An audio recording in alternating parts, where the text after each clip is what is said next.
How to remove green screen on CapCut PC. Hi everybody, welcome back to another video. In this video, we're going to learn how we can remove the green screen on CapCut PC. So without any further delay, let's begin with the video. But before beginning, I want you to make sure to hit that like, share, and subscribe icon.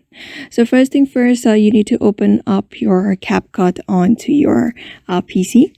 After that, you'll be able to see this home interface on your screen. So what you're going to do is, after opening up your CapCut, you'll be able to see. So I just want you to import the videos. One of them should be green screen and one of them should be a normal video. First of all, import the normal video. After that, you may just import the green screen video or drag it on that import section. After that, select out the main video and place it on this area. After placing it on this area, just play it once to see if that works properly or not. After that, add the green screen of the video that we just placed.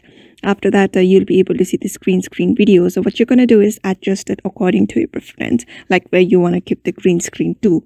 After keeping it, you'll be just clicking on that green screen video. After that, click on that video and you will be able to see at the right side remove background and all the function. You just need to click on this Chroma Key option and color picker. Just click on it, and when you click on it, it will show you this thing on your screen. So what you're going to do is adjust it or place it above the screen so that it will be removed from the background. So make sure to choose the green screen. After that, choose the intensity. I just suggest you to keep it in the middle, and same goes for the shadow as well. And that's how you basically adjust it. After that, try playing the video and you can see how that green screen has been removed from that particular video, and only the like, subscribe watermark is appearing on the screen. So that's how you basically remove the green screen on your CapCut PC. So I hope this video was helpful to you, and thank you for watching this video.